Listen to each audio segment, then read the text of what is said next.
In a recent poll, 55% of Americans said that they experience high stress on a daily basis.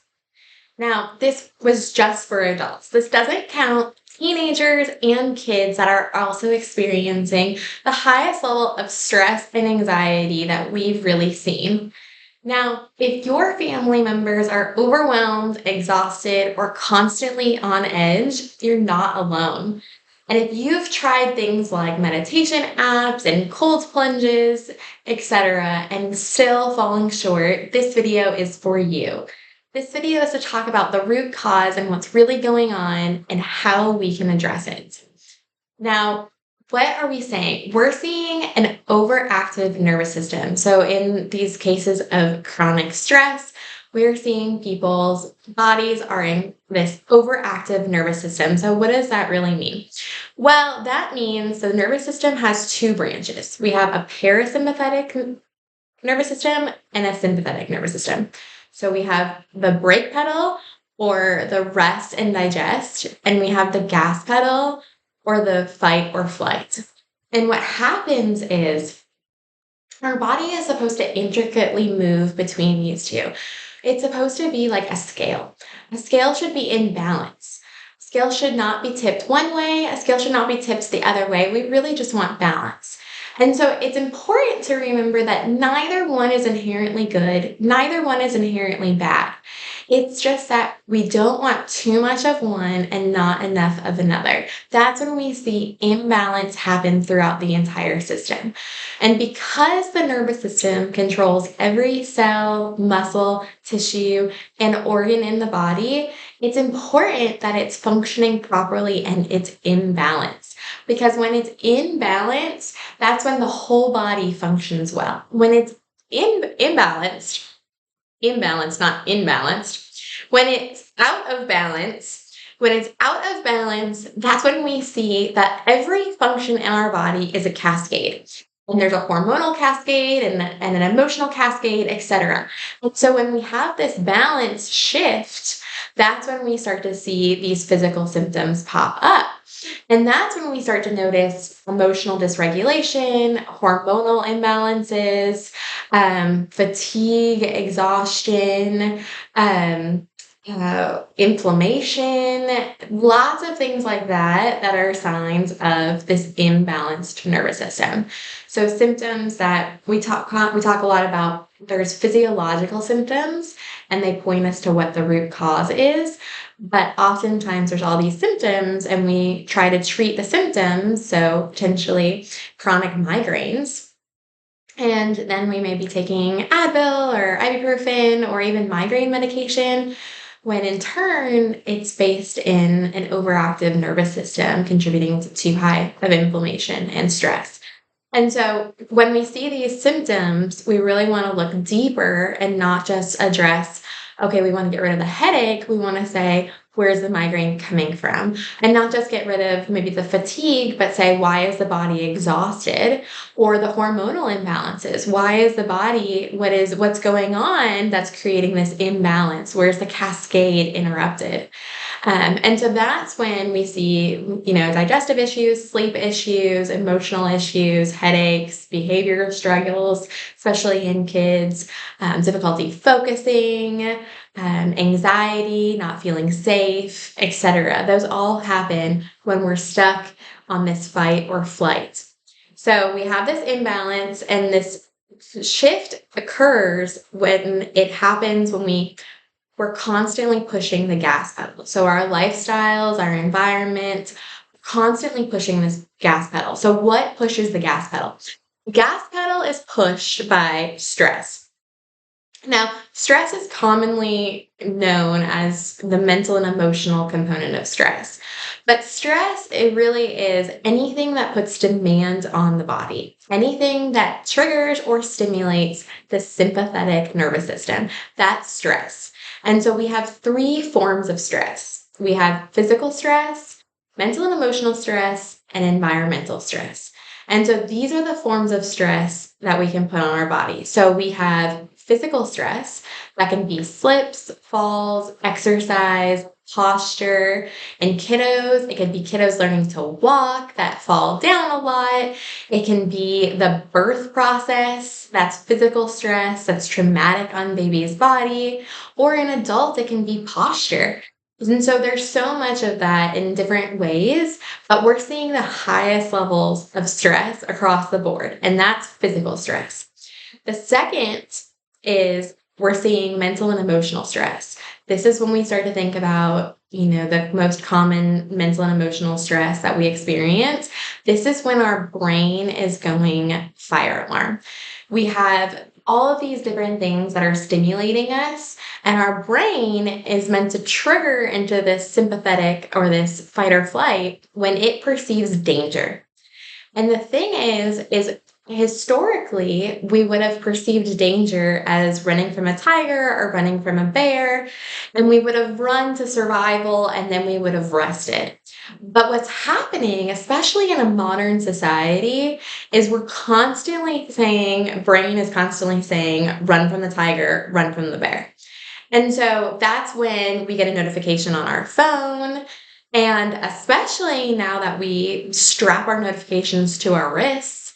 And so there's constantly something popping up. And then you add, we have our kiddos and they're running around and then they're asking for something and they need you. And that's something that obviously, we are here to take care of our kids, but that's a fire alarm. And okay, that's a stressor. I need to address the situation.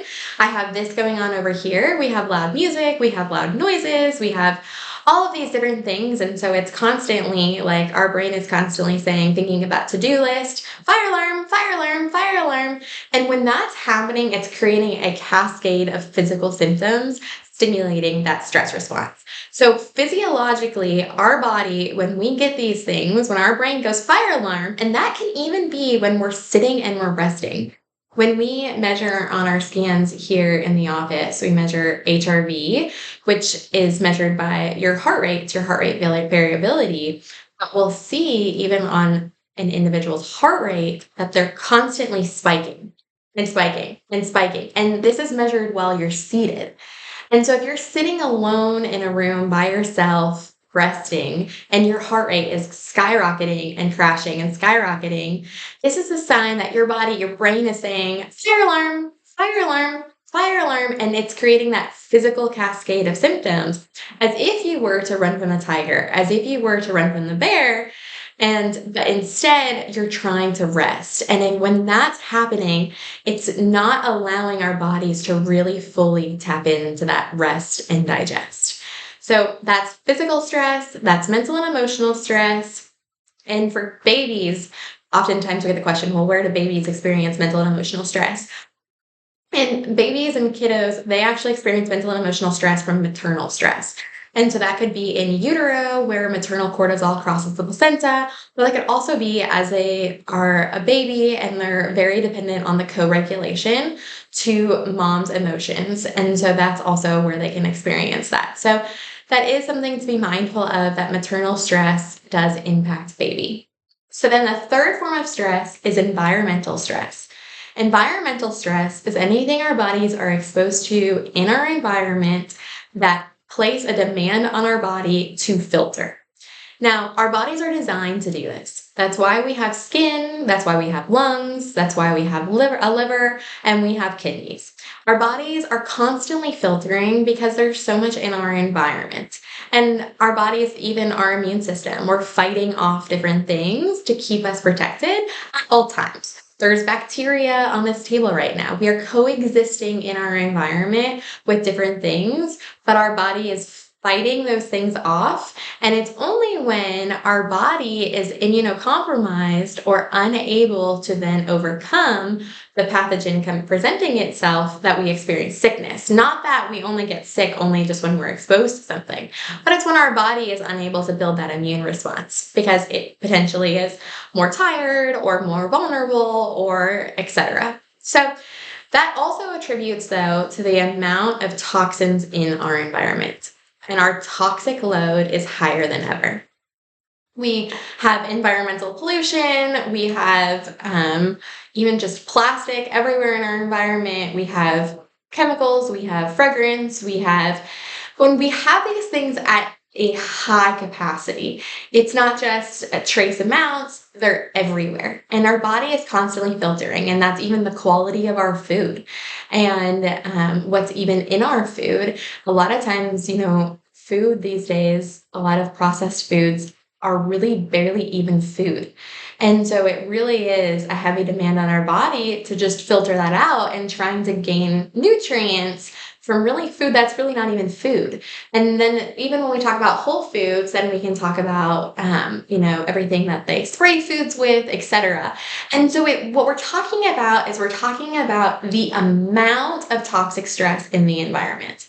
Now, our body is supposed to filter those things out, and it can, but with the amount of stress and the amount of toxins in our environment, that places an additional load on our body. So I'm very clear that our body is filtering things. Our body has the capacity. Our body is working hard to do that. The more we're exposed to, the higher that demand, and that's a form of stress on the body.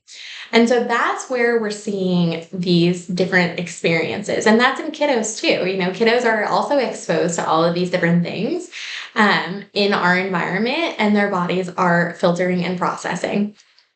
And so these are where we're seeing these different things that are really exacerbating the symptoms of this nervous system dysregulation, of this constant gas pedal where we're experiencing all these different things and the body is constantly working so hard and we're really not able to allow the body to rest and digest.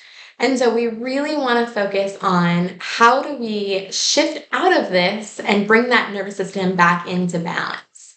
And so that's when we talk about things like nervous system-based chiropractic, where we're going in, we're delivering a very specific neurologically based chiropractic adjustment so that we can rebalance the nervous system, so we can give our body space and time to push that brake pedal, because everything in our environment, in our lifestyles, pushes the gas pedal. And so it's important to make time for things to push the brake pedal. And when we do that, we bring it back into balance. And when we're in balance, every cell, muscle, tissue, organ, and so really, ultimately, this happens in kiddos, this happens in adults, this happens in parents, and so many of us, 27% of the people surveyed said that their stress is so high they're unable to function. And that is a wild number to say, honestly, let's give your body support. Let's help your body. Let's support you. This world is stressful enough. Let us come alongside you and help support you so that you can be the best parent you can be, the best person you can be, and even your kiddos can really fully reach their full potential in that. So if you were to come into our office at Sunlife Chiropractic, we would do what's called INSiGHT neurological scans to see where your body's at, where that imbalance is, and how we can help support you through neurologically based chiropractic care. If your body is stuck on gas pedal, comment gas pedal in the comments, and we'd be happy to reach out to you and give you more information so that we can get your body functioning optimally.